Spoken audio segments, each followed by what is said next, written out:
ஆடிய ஆட்டம் என்ன, பேசிய வார்த்தைகள் என்ன, முடிச்சு விட்டாங்க நண்பர்களே கோவா கேங்க. ஆனா எனக்கு ஒரு விஷயம் தெரியணும் ப்ரோ, எனக்கு கண்டிப்பா அந்த விஷயம் தெரிஞ்சுக்கணும். உண்மையாவே இந்த கோவா கேங்கால இந்த வாரம் ஃபுல்லா வீக்லி டாஸ்க் ஏதாச்சும் பாதிச்சுதா என்ன? இந்த கோவா கேங்கால இந்த 5 பேரால வீட்டுக்குள்ள நடந்த அந்த வீக்லி டாஸ்க் எங்கேயா ஒரு இடத்துல பாதிச்சுச்சு, அந்த டாஸ்க் உடஞ்சிச்சுன்னு சொல்லி இந்த கேங்கை வச்சு ஏதாவது பிரச்சனை வந்துச்சா என்ன? அப்படி எதுவுமே வரவே இல்லையே. அப்புறம் இவர் கோவா கேங்க பிடிச்சி அடிச்சிட்டு இருக்காரு. பட் எனக்கு ஒரு விஷயம் கண்டிப்பா தெரிஞ்சு போச்சு. என்ன தெரியுமா? அண்ணன் சாட்டர்டே எபிசோடுக்காண்டி கோவா கேங்க 2 எடுத்துட்டாப்ல. அடிக்கிற அடி எனக்கு கோவா கேங்க எல்லாம் கலைஞ்சு ஓட போகுது. திங்கக்கிழமையில இருந்து நான் கோவா வரலனே, நான் தாய்லாந்து பக்கமா போறேன், நான் வர்க்கல பக்கமா போறேன்னு ஒவ்வொருத்தங்க எங்க கலந்து ஓட போறான்னு தெரியல. மாத்தி தெரிக்க போறாப்ல. நம்மளா எதிர்பார்த்த மாதிரி பிக் பாஸ்க்கான 3வது ப்ரோமோ வந்திருக்கு. இந்த ப்ரோமோல பார்த்தாலும் கோவா கேங் தான். லாஸ்ட் ப்ரோமோலயாச்சும் நம்ம ஜாக்லினையும் சௌந்தர்யம் அட்டாக் பண்ணாம்ல, அதை முடிச்சிட்டு கேங் வந்துட்டாப்ல. கேங் எல்லாம் அப்படி தள்ளி உட்காரு, இந்த 5 பேர் தனியா உட்காருப்பா. உட்காந்துட்டு வீட்டுக்குள்ள வந்து அண்ணன் ஒரு கொஸ்டின் கேட்கறாப்ல.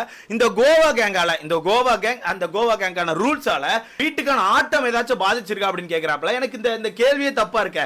கோவா கேங் அவங்களுக்குள்ள வச்சிருக்க அந்த ரூல்ஸ் வச்சு இந்த வீட்டுக்குள்ள என்ன ஆட்டம் மாறிச்சுன்னு எனக்கு புரியல. ஆனா இவங்க ரூல்ஸ் வச்சிருக்காங்க. என்ன ரூல்ஸ் தெரியுமா? ஒரு 5 ரூல்ஸ் வச்சிருக்காங்க. ஃபர்ஸ்ட் ரூல்ஸ் என்ன தெரியுமா? எனக்கு தெரிஞ்ச 5 ரூல்ஸ் கரெக்டா சொல்றேன்னு தெரியல, சொல்றேன். ஃபர்ஸ்ட் ரூல்ஸ் வந்து டெய்லி நைட் தூங்க போறதுக்கு முன்னாடி 5 பேர் கெட்டி பிடிச்சு தான் தூங்கணும். ஓகே, கெட்டி பிடிச்சு மீன் ஒரு ஹக் கொடுத்துட்டு தான் தூங்க போகணும். அது ஒன்று. ரெண்டாவது, ஃபுட் என்ன ஃபுட் வந்தாலுமே ஷேர் பண்ணி சாப்பிட்டுக்கணும். அடுத்தது 3வது, என்ன டாஸ்க் என்ன போட்டி வந்தாலுமே அந்த போட்டிக்குள்ள ஃப்ரெண்ட்ஷிப் அப்படிங்கிற ஜோனு கொண்டு வரக்கூடாது. அதுக்கப்புறம் என்ன பிரச்சனை வந்தாலும் அன்னைக்கு நைட்டே அந்த பிரச்சனையை தீர்த்து முடிச்சுட்டு தான் தூங்க போகணும். ஓகேவா? 4 ரூல் தானே ஞாபகம் இருக்கு, இன்னொரு ரூல் மறந்து போச்சு. ஆக்சுவலா இந்த ரூல் தான், அந்த 4 ரூல் இருக்கு. ஓகேவா? ஸோ இன்னொன்று ஏதோ ஷேர் பண்ணிக்கணுமா இல்லை சம்திங் தெரியல. ஓகே, அந்த 4 ரூல் தெரிஞ்சிருக்கு. அப்படி இந்த வீடியோ லைக் பண்ணிட்டு சேனலை சப்ஸ்கிரைப் பண்ணி நம்ம பெருமையா இருக்கும். அப்படி இருக்கும்போது இந்த 5 ரூல்ஸ் வந்து இந்த ஆட்டத்தை எங்கேயா பாதிக்கான்னு கேட்கறாப்ல. எனக்கு தெரிஞ்சு தெரியல. ஃபர்ஸ்ட் வந்து நம்ம சத்யா எந்திரிச்சு என்ன சொல்றேன்னா, சார் இந்த 5 பேரை பார்க்க ஹைனா கூட்டம் மாதிரியே இருக்கு சார், ஒரு மாதிரி கூட்டமாவே இருக்கிறாங்க, எதுவுமே பேசவே போக முடியல சார்னு சொல்றாங்க. இது உண்மையாவே ஒரு நிறைய இடங்களை ரிஜிஸ்டர் பண்ணியிருக்காரு. நேத்து கூட நைட்டு பேசினாப்ல. நேத்து ராணுவுக்கு அந்த கோவா கேங்க ஒரு ஃபைட் வந்திருக்கும்ல, அப்ப கூட தலைவர் அப்படி நடந்து போகும்போது சத்யா வந்து அந்த கேங்கை பார்த்து, ஏய் மச்சான் ஒரு ஹைனா கூட்டம் மாதிரி உட்கார்ந்துருக்காங்க மச்சான், ஒரு மாதிரி டேஞ்சரா இருக்காங்க மச்சான், எதுவுமே பேச கூட போக முடியல. உண்மையாவே இந்த கேங் அப்படித்தான் இருக்கு. நல்லா கவனிச்சுனா தெரியும். ஆனா அந்த கேங்ல எனக்கு தெரிஞ்ச ஒரு 2 பேர் அப்படி இருக்காங்க ப்ரோ. ஜாக்லின் அண்ட் ரயான் மட்டும், இவங்க 2 பேர் தான் அப்படி இருக்காங்க. இந்த 2 பேர் ஒண்ணா இருக்கும்போது எது பேச போனாலும் ஜாக்லின் பேசினா ரயான் வந்துருவான், ரயான் பேசினா ஜாக்லின் வந்துரும். அந்த மாதிரி தான் இருக்கு. பட் சௌந்தர்யா ஓரளவு திருந்திட்டாங்கன்னு எனக்கு தோணுது. நேத்துக்கான எபிசோட்ல நிறைய இடங்கள்ல ஜாக்லின்கான கேமை கண்டுபிடிச்சிருப்பாங்க. சோ சௌந்தர்யா திருந்திடுவாங்கன்னு தோணுது. பட் வெயிட் பண்ணி பார்க்கலாம். பட் இருந்தாலும் இன்னொன்னு சொல்றேன், என்ன பண்ணாலும் அது எல்லாமே உங்களுக்கு பிளஸ் தான், ஓட்டுகள் தான் வரப்போகுது. ஏன்னா ஒரு எபிசோடே அவங்களுக்கு தூக்கி கொடுக்க போறீங்க. அதனால தெரியுதா, ஒரு எபிசோடே இந்த கோவா கேங்க்கு தூக்கி கொடுக்க போறீங்க.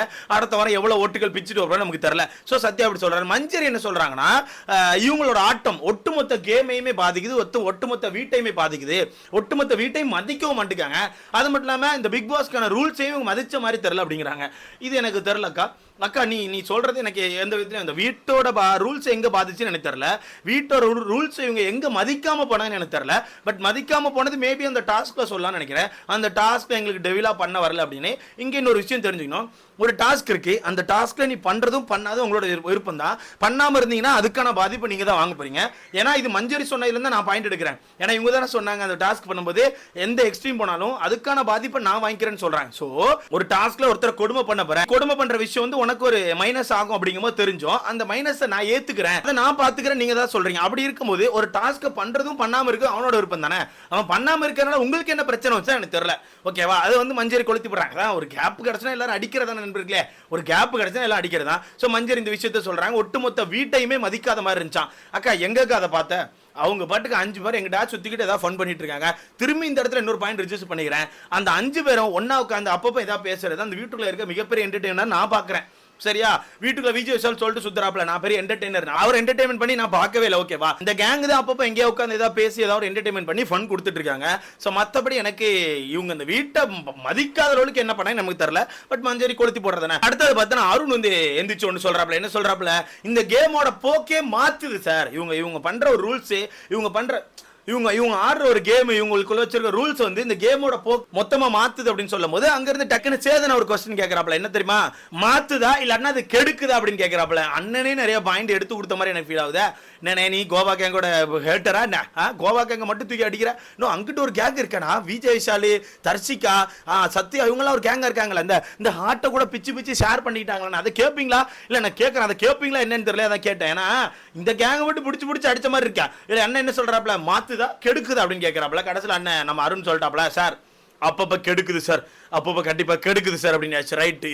இப்படி நிறைய இடத்துல கெடுக்குது அப்படின்னு தெரிஞ்சு போச்சு. ரைட்டு, இன்னைக்கு அடி பயங்கரமாக இருக்கும்போது எல்லாம் ரெடியாக இருந்துக்கோங்கப்பா. அடி வாங்கல என்ன நடக்கப்போ நமக்கு தெரியல. ஸோ அடுத்த அண்ணன் என்ன சொல்கிறாப்புல, இப்படி மாற்றி விட்டு கொடுக்குற ஒரு கேம் ஆடுறீங்கன்னா கதவை திறக்கிற நீங்கள் வெளியே வந்துருங்க, ஓகேவா? இப்படி உங்களுக்குள்ளே மாற்றி நீங்கள் விட்டு கொடுத்து ஒரு கேம் ஆடிக்கிறீங்க. இந்த கேம் நீ ஆடிக்கோ, அந்த கேமில் எனக்கு கொடு, எனக்கு அதை கொடுன்னு சொல்லி ஒரு கேம் ஆடுறீங்கன்னா அந்த ஆட்டத்தை ஆட வேண்டாம், நான் கதவை திறக்கிறேன், வெளியே வந்துருங்க, வெளியே வந்து உட்காந்து உங்களுக்கு பிடிச்சவங்களுக்கு சப்போர்ட் பண்ணுங்கன்னு சொல்கிறாப்புல.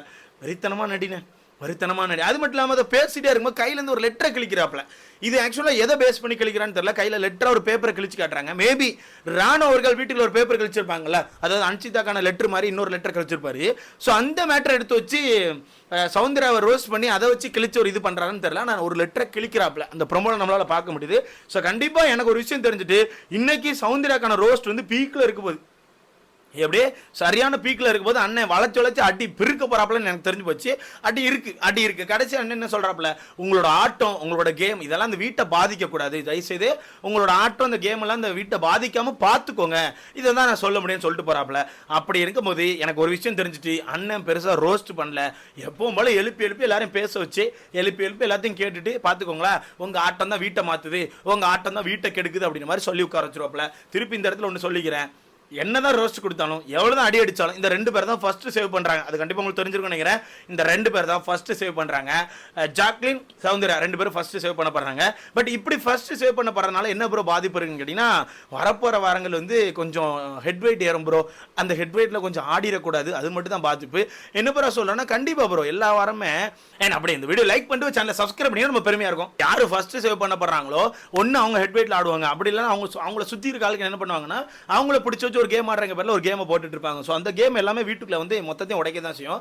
ஸோ அதனால எனக்கு தெரிஞ்சு இவங்க ரெண்டு பேரும் ஃபர்ஸ்ட் சேவ் பண்ணது அவங்களுக்கு ஒரு வார்னிங் மாதிரி தான். தப்பிக்கிறது நல்லது. முக்கியமாக சௌந்தர்யா தனியாக போய் கேம் ஆடுறது நல்லது. ஏன்னா நிறைய இடங்களில் ஜாக்லின்கான கேமை கண்டுபிடிச்சிட்டாங்க. ஸோ ஜாக்லினை விட்டு சௌந்தர்யா போகிறது, சௌந்தர்யா ஜாக்லினை விட்டு போகிறது எல்லாமே ஒன்று தான். அப்படி பிரிஞ்சு போகிறது நல்லதுன்னு எனக்கு தோணுது. ரெண்டு பேருக்கும் நல்லது ப்ரோ. ரெண்டு பேருமே இண்டிவிஜுவலாக ப்ளே பண்ணட்டுமே, ரெண்டு பேரும் தனியாக ப்ளே பண்ணுங்க, ரெண்டு பேருக்கு வர சப்போர்ட் ரெண்டு பேரும் காப்பாற்றிட்டு. ஏன்னா இப்படி இருக்கும்போது என்ன பண்ணுதுன்னா, எனக்கு இது போன வாரமே எனக்கு ஒரு டவுட் வந்துச்சு ப்ரோ. டவுட் இல்லை தான் உண்மை. போன வாரம் எவிக்ஷன் வந்து ஆக்சுவல் நாமினேஷன் வந்து சௌந்தர்யா இல்லாத காரணத்தினால ஜாக்லின் அண்ட் ரயான் ரெண்டு பேருக்கு ஓட்டுகள் தாறுமாறா வந்துச்சு. அதுக்கான காரணம் என்ன? சௌந்தர்யாக்கான ஓட்டுகள், சௌந்தர்யா நாமினேஷன் இல்லை. ஸோ அப்படி இருக்கும்போது சௌந்தர்யாக்கான ஓட்டுகள் தான் நிறைய பேர் காப்பாற்றுது. இன்னைக்கு பாருங்க, ரயானுக்கான ஓட்டுகள் எங்க இருக்கு? கீழே கிடக்குல. அன்அஃபிஷியல் 10வது இடத்துல 8வது இடத்துல இருக்காப்ல நினைக்கிறேன். ஸோ அந்த மாதிரி இருக்கும்போது இவங்களுக்கான ஓட்டுகள் தான் காப்பாது. ஸோ இவங்களுக்கான ஓட்டுகளை காப்பாற்ற இவங்க ஒரு தனியாக ஒரு கேம் ஆனாதான் நல்லதுன்னு எனக்கு தோணுது. பட் ஓகே, எல்லாமே நல்லது தான். ஆனால் திரும்பியும் ஒன்று சொல்கிறேன், அந்த கேங்கு பிரியுமான்னு எனக்கு தெரியல. அதுலேயே ஒரு டவுட் இருக்குது. பட் பிரிஞ்சா நல்லது. பார்க்கலாம் நடக்கும். இதை பற்றி உங்களுக்கான கருத்துன்னு சொல்லி மறக்காம கமெண்ட்ல போடுங்க. அடுத்த அப்படியே இந்த வீடியோ லைக் பண்ணிட்டு சேனலை சப்ஸ்கிரைப் பண்ணி நம்ம பெருமையாக இருக்கும்.